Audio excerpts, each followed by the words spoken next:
Hello बच्चों, तो ये क्वेश्चन है from the chapter polynomials class 10th maths.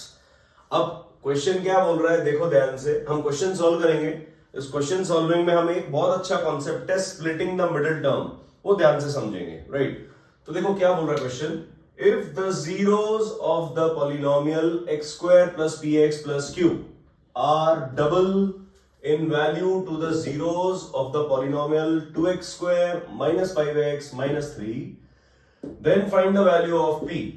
इसका मतलब क्या है, जीरोस ऑफ पॉलिनोमियल, ये जो पॉलिनोमियल गिवन है बच्चों x square plus px plus q, इसके जो जीरोस हैं these are double in value to the zeros of this polynomial। मतलब इसके जो जीरोस हैं वो इस पॉलिनोमियल के जीरोस के डबल वैल्यू हैं।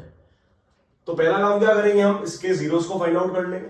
इसके जो दो जीरोस होंगे उनको हम फाइंड आउट कर लेते हैं, और जो वैल्यू आएगी हमको पता पड़ जाएगा, उसका हम ट्वाइस कर देंगे डबल, तो इसके जीरोस पता पड़ जाएंगे। पहला काम तो ये कर लेते हैं अपन, चलो। So for the polynomial 2x square minus 5x minus 3 से fx है ये, राइट।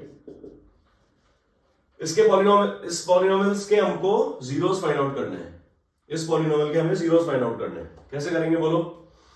एक तरीका है sir splitting the middle term, दूसरा तरीका है हम धाराचार्यस रूल लगा दें, क्वाड्रेटिक फॉर्मूला, वो भी इजी है। But splitting the middle term थोड़ा सा ज्यादा इजी लगता है, राइट। तो हमको स्प्लिट करना है इस पॉलिनोमियल को सच दैट प्रोडक्ट कितना आ जाए, 2 3 6। आपको पता है स्प्लिटिंग द मिडिल टर्म में एक्स स्क्वायर का कोफिशिएंट लेते हैं और कांस्टेंट टर्म लेते हैं, राइट।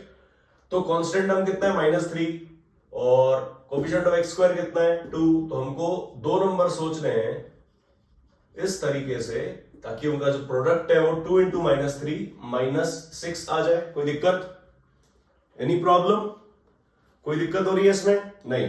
प्रोडक्ट -6 आ जाए और सम कितना आ जाए, -5। तो दो नंबर सोचने हैं हमको जिनका प्रोडक्ट तो -6 आ जाए और सम जो है वो -5 आ जाए। तो हम प्रोडक्ट के लिए तो ऐसे कर लेते हैं सर, -6, एक नंबर अगर -6 है तो दूसरा नंबर 1 होगा। अच्छा एक बात और, मिडिल टर्म का जो साइन है वो क्या है सर, नेगेटिव। ये साइन नेगेटिव है तो हमको बड़ा नंबर नेगेटिव ही लेना होगा। जो बड़ा नंबर है 6 उसको नेगेटिव लेना पड़ेगा, तभी तो -6 और आप +1 को एडजस्ट करोगे तो आंसर क्या आ जाएगा, -5 आएगा कि नहीं आएगा, सोचो। सर इस जगह हम ऐसा भी तो ले सकते थे, -5 है तो सर -4 और -1 भी ले सकते थे, तभी तो -5 बनता। यस सर बन जाता, बिल्कुल बनता। लेकिन इन दोनों को जब मल्टीप्लाई करोगे, -4 इंटू -1 तो आ जाएगा 4। हमें तो क्या चाहिए, हमें 6 चाहिए, -6। और -6 और 1 को अगर अपन मल्टीप्लाई कर रहे हैं तब जाके हमें -6 मिल रहा है। मतलब हम फर्स्ट शॉट में ही समझ गए कि हमारा जो दो नंबर्स होंगे वो -6 और 1 होंगे, राइट। इसमें कोई तकलीफ? नो। सो हम जो हमारा पॉलिनोमियल है उसको लिख सकते हैं fx equals to 2x square, अभी जो 5x है -5x, इसको स्प्लिट कर देते हैं -6x और -5x में। तो यहां लिख देंगे -6x -5x या +x या -x, क्या लिखेंगे सोचो। देखो दो नंबर हमने निकाले थे अभी अभी, कैलकुलेट करते हैं, -6 और +1। तो एक बनेगा -6x और दूसरा बनेगा +x।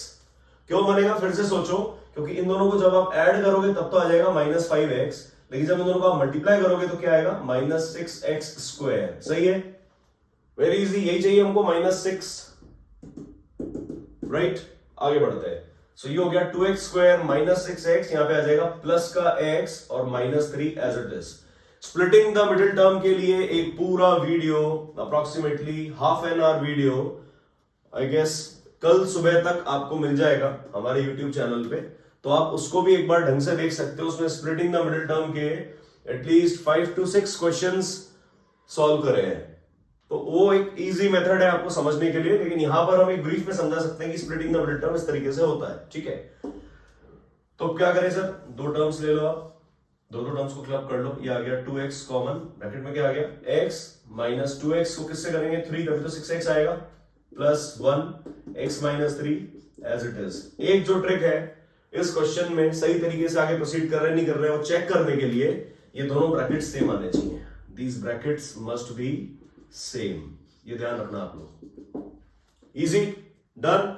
अब क्या करना है बच्चों, कॉमन क्या गया सर, x -3 और यहां पर आ गया 2x +1। राइट, ये आ गया fx का वैल्यू। तो यहां पर हम इसको 0 से इक्वेट कर देंगे, तो either x minus 3 equal to 0, ये सॉल्व करना सबको आता होगा, नहीं आता होगा तो हम क्या करते हैं समझ लेते हैं अभी कि भैया x minus 3 into 2x plus 1, दो नंबर का प्रोडक्ट 0 है, तो या तो ये 0 होगा और ये वाला 0 होगा। तो हम कहते हैं sir either x minus 3 equal to 0 और 2x प्लस 1 इक्वल टू 0। इधर से x मिल गया 3, इधर से x मिल गया -1/2। यहां तक कोई तकलीफ हो तो बोलो बच्चों। तो मुझे दो जीरोस मिल गए किसके, ये जो पॉलिनोमियल था हमारा fx। तो अब जो हमको गिवन पॉलिनोमियल है, सेकंड पॉलिनोमियल कौन सा है हमारा, लेट ये जो पॉलिनोमियल है this is px equals to x square plus px plus q. px नहीं, इसको आप से tx ले लो, ओके, क्योंकि p ऑलरेडी आ रहा है तो कंफ्यूजन हो जाएगा। So tx equals to x square plus px plus q, इसके दो जीरोस मिल रहे हैं, सो इसके 2 zeros will be what, 3 और माइनस हाफ का डबल, 3 का डबल क्या हो गया सर 6, और माइनस हाफ का 2 टाइम्स करेंगे तो कितना आ जाएगा -1। दो जीरोस मुझे मिल गए क्या, तो दो जीरोस हमें मिल गए। x square plus px plus Q जो पॉलिनोमियल हमें गिवन था, इसके दो जीरोस हमने कैसे निकाले सर, इन जीरोस का डबल कर दिया, ट्वाइस कर दिया, राइट। तो हमें 6 और -1 जीरोस मिल गए। अब बोल रहा है find the value of p and q, find the value of p and q। p and q की वैल्यू अब तो बहुत इजी है। अब क्या करेंगे, इसके दो जीरोस मिल गए हमें 6 और -1, दोनों की वैल्यूज पुट करके tx को 0 के इक्वल कर देंगे। सो हम कर देंगे भैया put x equals to 6 in tx, तो क्या आ जाएगा sir 6 square plus p into 6 plus q equal to 0। 0 क्यों किया, बिकॉज हमने अगर 0 की वैल्यू इसमें पुट कर दी, अगर 6 इसका रूट है, 6 इसका 0 है, तो पूरे पॉलिनोमियल की वैल्यू 0 हो जाती है। पता होगा आपको, इक्वेट कर देते हैं हम, है ना, very basic concept.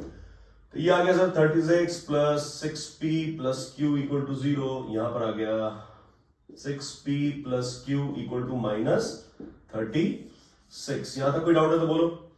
First equation मिल गई हमको p एंड q में, इसी तरीके से हम सेकंड इक्वेशन भी फाइंड आउट कर लेंगे p एंड q की टर्म्स में। सो क्या लिखेंगे बताइए, put x equals to -1 in tx, what do we get, -1 whole square plus p into -1 plus q equal to 0। Yes और नो, क्लियर। -1 का स्क्वायर क्या होगा 1, plus p into -1 minus p plus q equals to 0। तो यहां पर आ गया sir p और q को हम उधर ले जाते हैं, तो 1 इक्वल्स टू -b बन जाएगा p और q बन जाएगा -q। That means p minus q equal to 1 मेरे पास सेकंड इक्वेशन मिल गई क्या बच्चों। अब इन दोनों इक्वेशंस को साइमल्टेनियसली सॉल्व कर लेंगे, बहुत इजी है। सॉल्व करके p और q की वैल्यू फाइंड आउट करते हैं। क्या आएगा बोलो, लिखेंगे 6p plus q equal to 36, यहां पर है p minus q equal to 1, दोनों को सॉल्व कर लेंगे। प्लस, ये तो बहुत इजी है, plus minus cancel, 6p p, ये आ गया 7p, ये आ गया सर, ये -36 था, राइट, -36 प्लस 1 -35, तो p की वैल्यू आ गई सर -5। p की वैल्यू -5 उठा के इस इक्वेशन में पुट कर देंगे तो q मिल जाएगा। So -5 minus q equal to 1, so minus q equal to 1 plus 5, that means -q equal to 6, तो q आ जाएगा माइनस साइन उधर -6। तो p की वैल्यू है 5, q की वैल्यू है -6। ये क्वेश्चन सेक्शन सी में मतलब आ जाता है इस तरीके का कोई क्वेश्चन, इस तरीके का कोई क्वेश्चन फ्रेम हो जाता है, या पॉलिनोमियल्स में इसी तरीके का कॉन्सेप्ट घुमा फिरा के दे देंगे आपको। इस तरीके का एक फिनोमेना आना जरूरी है, ये तय है कि ऐसा क्वेश्चन आना ही आना है। तो आपको क्या चाहिए, क्लास 10 बोर्ड्स का रिवीजन, और रिवीजन होगा हमारी इस सीरीज की हेल्प से। ये सीरीज जो है बच्चों, ये सिर्फ आपके लिए है, एक एक क्वेश्चन में एक एक कॉन्सेप्ट है। आप देखो, हम एक प्लेलिस्ट जनरेट कर रहे हैं अभी मेरे चैनल पे आपको एक प्लेलिस्ट मिल जाएगी, या आप ही के चैनल पे एक प्लेलिस्ट मिलेगी आपको। उस प्लेलिस्ट में आपको सिर्फ रिवीजन वीडियोस मिलेंगे, only revision videos, no other lengthy videos और नो अदर टाइम पास। कोई टाइम पास, कोई टाइम वेस्ट नहीं होगा। उस सीरीज के हर वीडियो में आपको जो क्वेश्चंस मिल रहे हैं, उन क्वेश्चंस में वो क्वेश्चंस के साथ में एक कॉन्सेप्ट भी मिलेगा, राइट। सो आई गेस ये आपके लिए हेल्पफुल था। अगर हेल्पफुल था, आपको अच्छा लगा, क्वेश्चन से कुछ आपको सीखने को मिला, तो कमेंट बॉक्स में अपने रिव्यू जरूर देना और लाइक जरूर करना। Thank you so much.